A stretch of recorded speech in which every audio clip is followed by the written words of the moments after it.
Salut à tous et bienvenue une fois de plus sur cette nouvelle vidéo de décryptage de crypto-monnaie. J'espère que vous allez bien les amis, j'espère que vous portez à merveille. Alors les amis, aujourd'hui on va décrypter ensemble l'actualité derrière Binance. Donc actuellement si Binance se porte vraiment mal, mais alors vraiment mal. Binance qui est la plus grande plateforme d'achat et de vente de crypto-monnaies au monde se porte vraiment, mais alors vraiment mal. Donc nous, qu'est-ce qu'on doit faire? Est-ce que nous, les consommateurs, nous devons fuir cette plateforme-là? Et si oui, vers quelle plateforme devons-nous nous retourner? Donc les amis, c'est ce que nous allons voir dans cette vidéo. Et quotidiennement, nous faisons le décryptage de crypto-monnaies, d'investissement en bourse ou d'investissement en ligne de façon générale. Donc si cette thématique vous intéresse, n'hésitez pas, abonnez-vous et cliquez sur la cloche pour recevoir en temps et en heure les prochaines vidéos. En ce qui concerne le sujet du jour, on va simplement se retrouver après une brève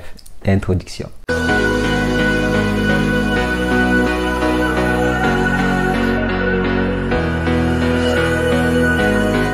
Alors les amis, notre cours dur s'est abattu sur Binance, en particulier Binance US.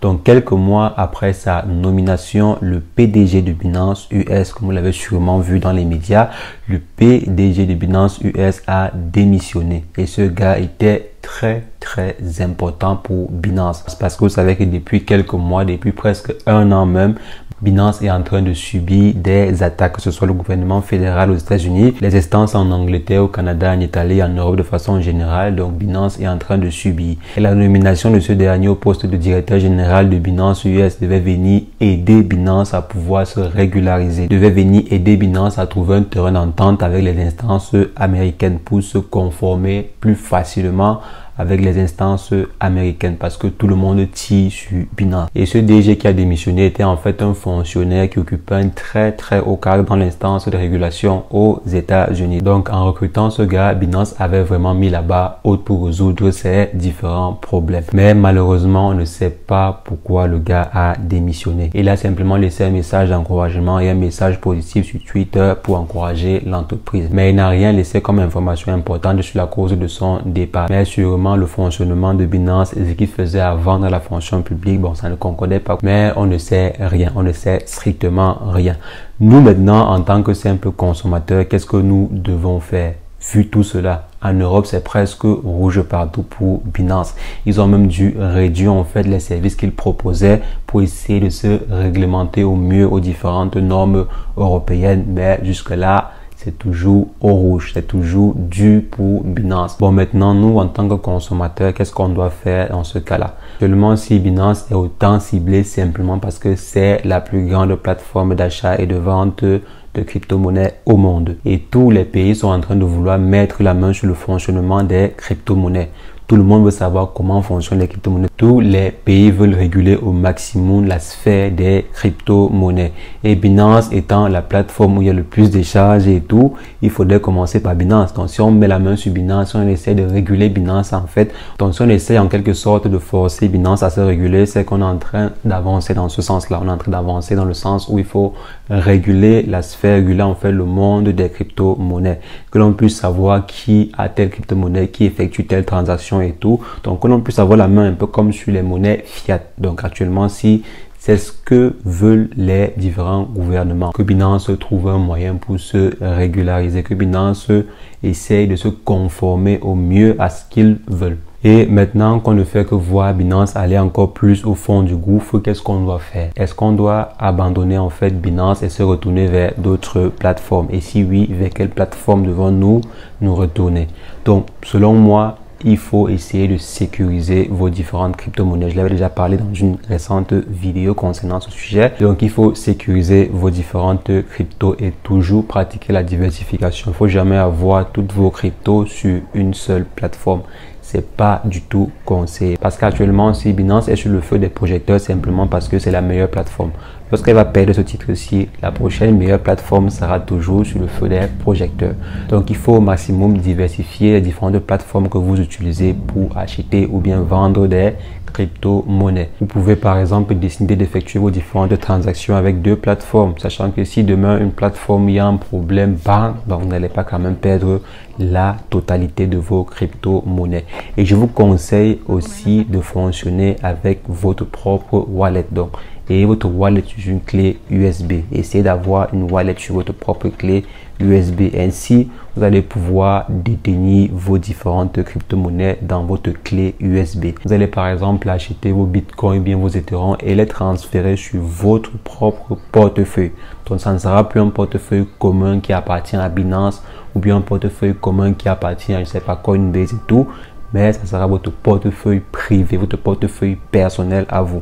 Ça veut dire que si demain Binance est hacké, ce n'est pas votre problème parce que vos crypto-monnaies ne se trouvent pas sur Binance ou bien sur Coinbase, mais directement dans votre propre clé. C'est vrai que ça va engendrer en fait des gros frais de transaction, mais si vous avez des crypto-monnaies que vous savez que vous n'allez pas vendre très rapidement, dans les crypto-monnaies que vous voulez conserver pour 1 an, 2 ans, 3 ans, il serait judicieux de les transférer vers votre clé USB à vous. Bon, vers votre portefeuille privé à vous qui se retrouve dans une clé USB. Moi, j'aime beaucoup cela.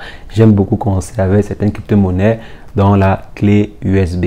C'est plus sûr. Si le monde entier fait boom demain, vous aurez toujours vos propres crypto-monnaies avec vous. Et maintenant, si vous souhaitez trader sur les crypto-monnaies, il y a des plateformes alternatives. Il y a plein de plateformes alternatives. Mais vous devez savoir que toutes ces plateformes-là peuvent toujours subir les mêmes tracasseries qu'en train de subir Binance actuellement. Donc, si vous êtes par exemple en France, Binance n'a pas encore été interdit en France. Donc, il n'y a pas encore d'interdiction de la part des institutions françaises regardant Binance. Donc, vous pouvez encore bien utiliser Binance étant en France pour effectuer les achats et des ventes ou bien le trading de façon générale avec Binance. Vous pouvez toujours utiliser Binance, mais comme j'ai dit, il faut diversifier. Diversifier vos achats avec plusieurs plateformes ou bien sur plusieurs plateformes. Utilisez par exemple le Coinbase. C'est vrai, les frais sur Coinbase sont extrêmement élevés. Mais vu que Coinbase a quand même une base en Europe et qu'elle essaie du mieux qu'elle peut de se conformer aux différentes normes et aussi qu'elle est presque américaine. Bon, là, je ne suis pas très sûr, je n'ai pas vérifié l'information, mais je crois bien que Coinbase est une entreprise américaine. Et quand une entreprise américaine est sur le game, c'est rare qu'elle est sanctionnée. C'est rare de voir une entreprise américaine qui est sanctionnée. Donc peut-être, je ne dis pas que c'est vrai, peut-être parce que Binance est une entreprise chinoise. Bon, là vraiment, je ne sais pas trop. Vraiment, je ne sais pas pourquoi. Je ne sais vraiment pas pourquoi. Mais bon, vu que Coinbase est assez réglementé, je suppose que ça peut aller. Ça peut aller avec Coinbase. Donc, essayez en fait d'aller voir les différentes plateformes qui sont réglementées dans votre pays. Allez généralement faire des recherches. Regardez si la plateforme en question a par exemple un poste dans votre pays, a par exemple une succursale dans votre pays, si elle a un numéro par exemple dans votre pays, comment est-ce que vous pouvez joindre la plateforme en question étant dans votre pays. Donc si la plateforme sur laquelle vous voulez investir a tous ces différents critères là, bon, vous pouvez considérer comme plateforme intéressante sur laquelle ou bien avec laquelle vous pouvez utiliser pour acheter ou vendre les différentes crypto-monnaies. Mais si une plateforme n'a pas ces informations-là, donc vous ne pouvez pas par exemple contacter la plateforme en cas de souci, vous n'avez pas d'informations concernant la domiciliation de la plateforme en question, donc je vous conseille de faire quelques recherches avant d'utiliser la plateforme en question. Mais de façon générale, effectuez toujours des recherches. Là va varier en fonction de votre pays. Regardez par exemple un utilisateur qui est en Italie et un utilisateur qui est en France qui utilise Binance. C'est deux mondes différents. C'est deux choses différentes. Par exemple, bientôt, les utilisateurs d'Italie ne pourront plus utiliser Binance. Par contre, en France, on pourra toujours continuer à utiliser Binance. Donc, ça dépend vraiment de votre pays. Essayez d'effectuer les recherches de votre côté pour savoir quelle plateforme est à jour concernant la régularisation dans votre pays. Donc les amis, c'est ce que je voulais rapidement partager avec vous dans cette vidéo. Faites vraiment attention aux plateformes que vous utilisez pour effectuer les achats et des ventes de crypto-monnaies. Il y a beaucoup de plateformes qui sont en fait des arnaques, donc il faut éviter cela au maximum. Effectuez toujours vos vérifications avant de faire des dépôts sur une plateforme lambda.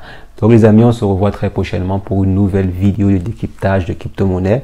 Mais entre-temps, portez-vous bien. Ciao, ciao.